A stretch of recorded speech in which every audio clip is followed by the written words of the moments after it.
Salut les amis, j'espère que vous allez tous bien. Alors aujourd'hui on va faire un truc très simple. Je vais vous dévoiler les établissements français qui vont vous accepter, c'est-à-dire les établissements qui sont les moins sélectifs pour l'année académique 2022-2023. J'ai reçu énormément de messages qui me demandaient tout simplement de vous aider à choisir vos formations. Le truc c'est que je ne peux pas le faire pour tout le monde. Donc c'est la raison pour laquelle je fais particulièrement cette vidéo où je vais vous dévoiler cela. Donc prends ton stylo et une feuille et si tu es prêt, c'est parti. Bonjour et bienvenue à tous et Immergeons ensemble. Si ton rêve c'est d'obtenir le visa pour venir en France, poursuivre tes études, alors tu es au bon endroit. Mais une seule chose, abonne-toi et active la notification pour ne rien rater parce que je dévoile régulièrement des secrets comme ce que je vais te dire dans cette vidéo qui te permettront sans aucun doute d'atteindre ton objectif et de venir très prochainement toi aussi en France. Et hormis tout ce que je vais te dévoiler particulièrement dans le cadre de cette vidéo, si tu souhaites avoir un accompagnement particulier, un suivi étape par étape tout le long de ta procédure déjà de recherche d'établissement français jusqu'à l'obtention de l'admission et même plus tard avoir le visa, alors je t'invite tout simplement à rester jusqu'à la fin car j'ai une très bonne nouvelle pour toi. Mais avant tout, revenons au sujet de la vidéo. Alors, quels sont les établissements, les universités qui sont les moins sélectives? Les universités dans lesquelles tu auras facilement une acceptation. Pour être honnête avec toi, cette question est très complexe. Il y a énormément de facteurs à prendre en compte avant de choisir une université française. Mais comme toi et moi, on sait que tu es en train de regarder cette vidéo parce que tu souhaites avoir précisément quelles sont les universités qui vont t'accepter. Alors, en France, de manière générale, il y a 4 principales universités qui acceptent la plupart du temps les étudiants étrangers. Et vous allez le comprendre pourquoi un peu par la suite. Alors, quelles sont ces universités? Pour être sûr de bien les prononcer, je les ai notées juste ici parce que voilà, le français, ce n'est pas ma langue maternelle. Donc, la première université, c'est l'université Antilles à Guyane. La deuxième université, c'est l'université Nouvelle-Calédonie. La troisième université, c'est l'université Polynésie française. Et la quatrième université, c'est l'université de La Réunion, sur l'île de La Réunion. Alors, la particularité de ces 4 universités, c'est quoi? C'est que ce sont tout simplement des universités qui sont situées en France d'outre-mer. C'est-à-dire quoi? Ces universités sont situées sur les îles de l'autre côté de la mer, d'où France d'outre-mer. Et donc, si vous candidatez dans ces universités, c'est sûr vous aurez des acceptations. Surtout si vous avez un dossier relativement moyen. Pourquoi? Parce que ces universités-là n'ont la plupart du temps pas beaucoup de candidats d'origine étrangère qui y candidatent. La raison est très simple.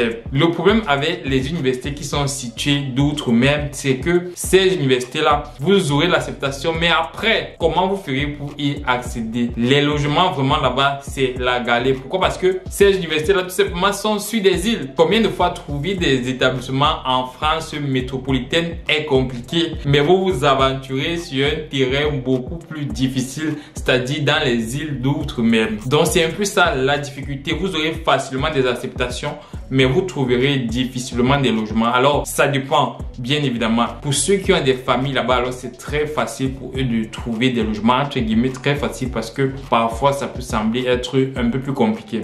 Mais si vous êtes comme moi et que vous n'avez pratiquement personne en France, pire encore, d'outre-mer, abandonnez cette option-là. À moins que voilà, vous voulez galérer énormément pour trouver des logements parce que oui, vous pourrez trouver si vous savez bien vous y prendre. Et maintenant, puisqu'on a mis de côté les universités d'outre-mer, il est désormais question de faire un choix. Quelles sont les universités les moins sélectives parmi les universités françaises métropolitaines? Comme tu ne t'en doutes pas, j'ai mené des recherches par rapport et c'est ce que je vais te dévoiler tout de suite. Mais avant, lâche un gros pouce bleu, ça aide énormément à référencer la vidéo afin de permettre à plus de personnes d'avoir accès à ces informations. Concernant maintenant les universités de France métropolitaine, c'est-à-dire les universités situées à Paris, Marseille, Lyon, le premier conseil que je vais justement te donner, c'est évite les grandes villes. Pourquoi? Parce que lorsque tout le monde, la plupart des gens du moins, lorsqu'ils viennent en France, lorsqu'ils se disent qu'ils partent en France, dans leur tête en fait,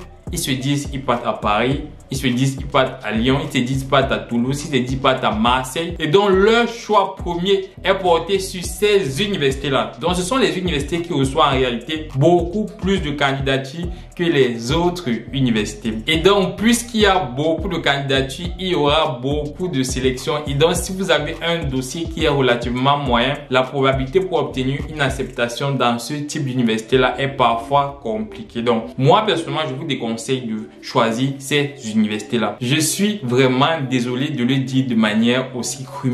Évitez ces universités. Évitez l'université de Paris, Sorbonne, Paris, Dauphine, l'université de Lyon, toutes les universités à Lyon. Si c'est possible, évitez. À moins que vous ne trouviez pas vos formations dans les autres universités françaises. Et là, notamment, il y a des formations qui sont assez rares. Tu ne peux les retrouver que dans les grandes, les meilleures universités françaises. Donc, hormis ces types de personnes-là, évitez complètement les universités situées dans les très grandes villes. Par contre, ce qu'il faut mettre vers l'avant maintenant, c'est les universités qui sont situées dans les petites villes. Parfois, on dit aussi les universités situées dans le village. Mais de vous à moi, entre obtenir une acceptation dans une université qui est située dans une petite ville ou alors dans un village et ne pas obtenir d'acceptation du tout, qu'est-ce que vous choisissez? Dites-le moi en commentaire. Donc mon conseil, c'est le suivant. Priorisez justement ce type d'université-là. Et entre autres, les universités comme par exemple l'université de Toulon, de Besançon, de Amiens et toutes les autres universités que j'oublie. Prioriser ces établissements-là. Je vais d'ailleurs mettre un peu dans la barre de commentaires la liste des universités que je vous recommande justement. Mais avant tout, regardez les prérequis des formations.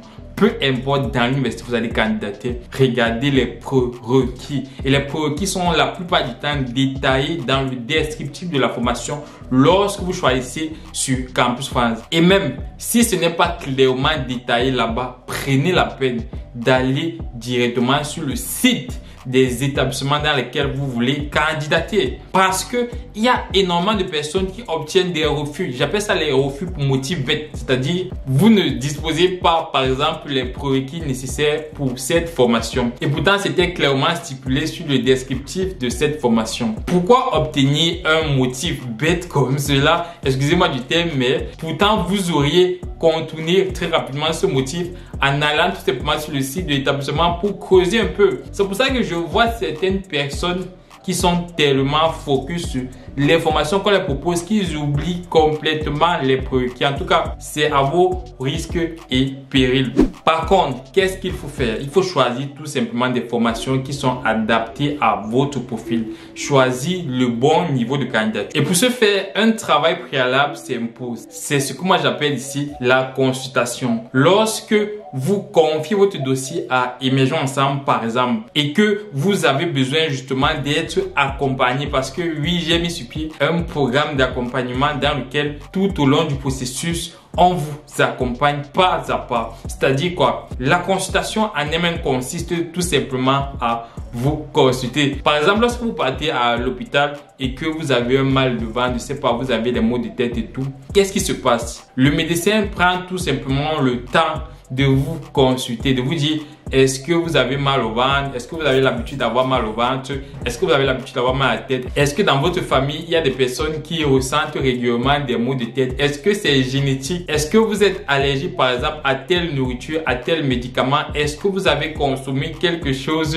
qui aurait tendance à nuire à votre santé. Eh bien c'est comme cela qu'on agit au sein d'Émergeons Ensemble. En fonction de chaque dossier, justement, on prend la peine de fouiller de fond en comble votre dossier, d'identifier les éléments qui peuvent jouer en votre faveur et d'identifier également les faiblesses de votre dossier. Et en fonction de tout cela maintenant, on vous propose un programme d'accompagnement détaillé adapté à votre dossier. Mais vous vous en doutez bien évidemment que tout ceci n'est pas gratuit parce qu'il y a un travail derrière qui est fait et que vous ne voyez pas nécessairement. Mais comme le souci vraiment c'est que tout le monde puisse accéder à ce programme, alors on a mis un prix qui est tout à fait raisonnable. 30 euros. 30 euros c'est quoi? C'est les frais de consultation au bout duquel justement on va vous dire qu'est-ce qu'il vous faut, qu'est-ce qui est adapté à votre dossier, quelles sont les formations qui pourraient être adaptées à votre dossier. Juste une petite précision, le programme ne prend en charge que 15 personnes parce que on a vraiment ce souci d'aider, d'accompagner vraiment ceux qui viennent vers nous. Au lieu de prendre 100, 150 personnes ou 1000 personnes, parce que nous sommes déjà très nombreux sur la chaîne, on va se focaliser sur 15 personnes uniquement. À l'heure où je vous parle, il reste environ 6 ou 7 places d'ailleurs. Et ces 15 personnes-là, ce sera vraiment le suivi tip top jusqu'à la fin. On va particulièrement veiller à cela et je vous donnerai d'ailleurs régulièrement des informations concernant ces 15 personnes. Et j'ai la ferme conviction que voilà, s'ils suivent pas à pas tout ce que je vais leur dire, bah ça va mener par la suite à l'obtention d'une acceptation et d'un visa, un peu comme les étudiants qu'on a eu à prendre l'année dernière. Donc si vous aussi vous voulez participer au programme, alors grouillez-vous vite, les places vont bientôt terminer. Vous pouvez tout simplement écrire à l'adresse qui va se situer quelque part là, ou alors vous intégrez l'un des groupes qui est situé dans la description et vous pourrez directement communiquer avec moi, on échange par rapport, je vous donne toutes les modalités, comment ça se passe. Et je vous vois venir. Pour ceux qui diront qu'ils n'ont pas l'argent, ça me fait un peu rire parce que vous êtes prêts ou prêtes d'aller payer 2000, 3000 euros de frais de scolarité en France, mais vous n'êtes pas foutu de payer 20 euros, 30 euros, 50 euros pour mettre toutes les chances de votre côté pour obtenir l'acceptation et par la suite le visa. C'est totalement absurde. Enfin, pour terminer, sache une seule chose, tu es le seul maître de ton ascension. Et seul, on va vite. Mais ensemble, on atteint l'objectif. Ensemble, on vit en France. Donc voilà, c'était tout pour cette vidéo. J'espère que ça t'a plu. Laisse-moi un gros pouce bleu si c'est le cas. Et je te conseille de regarder cette vidéo pour éviter d'obtenir des motifs de refus tout bêtes comme ceux qu'on a vu à mentionner dans cette vidéo. À très bientôt pour un prochain épisode. Ciao!